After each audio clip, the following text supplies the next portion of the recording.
Selamat pagi saudaraku seiman dalam Kristus, salam sukacita, salam sehat selalu untuk kita. Marilah kita siapkan hati dan pikiran kita untuk mendengarkan firman Tuhan hari ini. Tuhan beserta kita sekarang dan selama-lamanya. Inilah Injil Yesus Kristus menurut Markus bab 12 ayat 35 sampai 37. Dimuliakanlah Tuhan. Pada suatu kali ketika Yesus mengajar di Bait Allah, ia berkata, bagaimana ahli-ahli Taurat dapat mengatakan bahwa Mesias adalah anak Daud? Daud sendiri oleh pimpinan Roh Kudus berkata, Tuhan telah berfirman kepada Tuanku, duduklah di sebelah kananku, sampai musuh-musuhmu kutaruh di bawah kakimu. Daud sendiri menyebut dia tuannya. Bagaimana mungkin ia anaknya pula?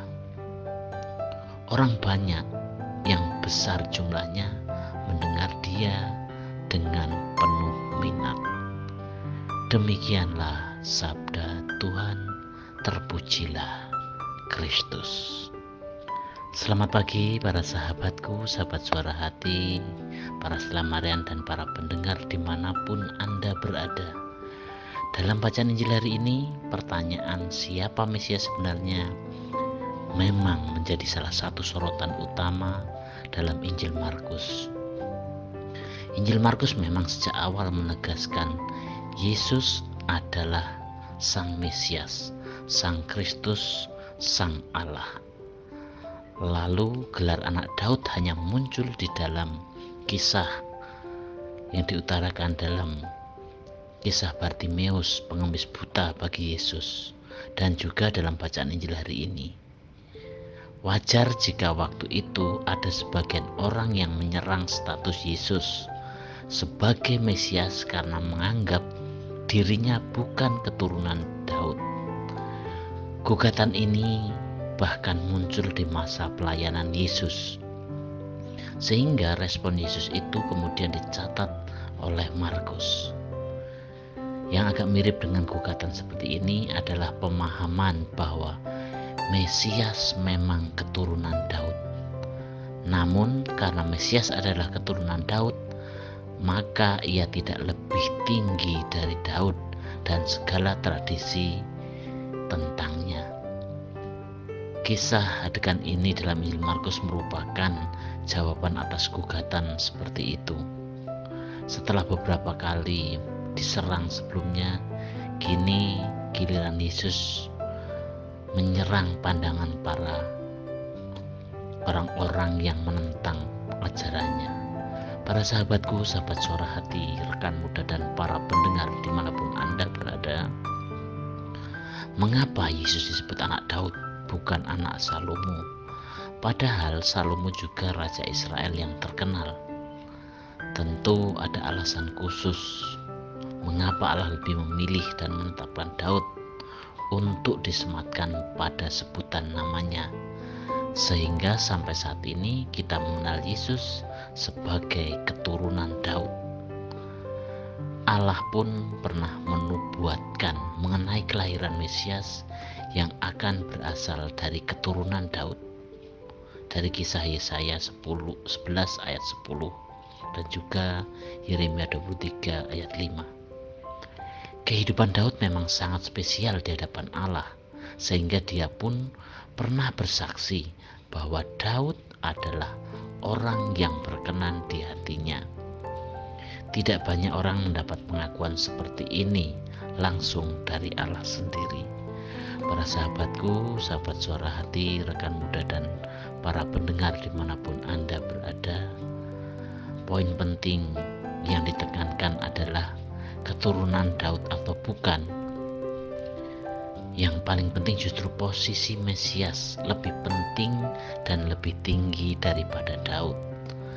Sekalipun Daud manusia biasa yang tidak sempurna, kita dapat terus belajar untuk menjalani hidup yang berkenan kepada Allah.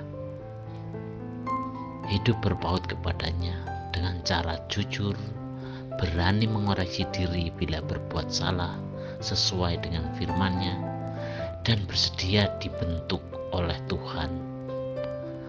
Tentu bukan dengan mengandalkan kekuatan sendiri, dengan egoisme kita sendiri, dengan kepintaran kita sendiri, tetapi bersandar pada Allah melalui pertolongan Roh Kudus.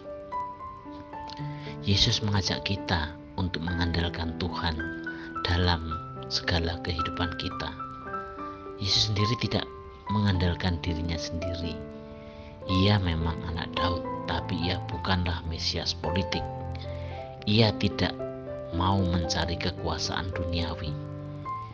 Ia hanya menjalankan kehendak Bapanya sampai ia wafat di salib. Yesus melebihi kita semua dalam hal mengandalkan Tuhan. Semoga kita juga dapat meneladaninya. Saudara-saudariku seiman dalam Kristus, untuk itu marilah kita juga mengejar pemahaman akan firman Tuhan, tidak hanya secara lahiriah.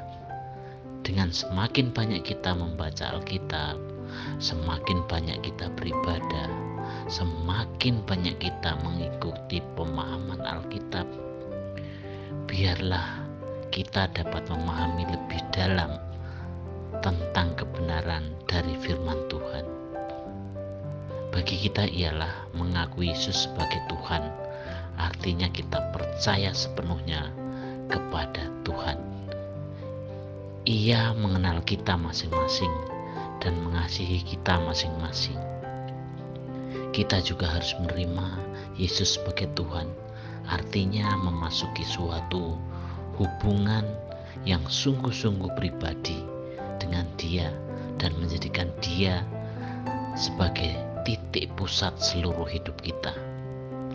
Biarlah Ia dapat mengendalikan seluruh hidup kita, membiarkan Dia berkarya dalam seluruh hidup kita, menyerahkan hidup supaya Ia dapat membentuk, membaharui, dan menjadikannya semua indah pada waktunya. Demikianlah permenungan kita hari ini. Marilah kita akhiri dengan doa. Dalam nama Bapa dan Putra dan Roh Kudus. Amin. Bapa dalam surga, puji dan syukur kami serahkan kepadamu atas semua berkat yang Engkau berikan kepada kami. Kami menyerahkan seluruh hidup kepadamu, supaya Engkau sendiri yang berkuasa atas hidup kami, serta menjadikannya indah oleh kuasa Roh Kudus-Mu sendiri. Dengan demikian kami sungguh-sungguh bisa mewartakan kabar sukacita. Doa ini kami serahkan kepadamu Tuhan, dengan perantaraan Kristus Tuhan kami. Amin. Dalam nama Bapa dan Putra dan Roh Kudus. Amin.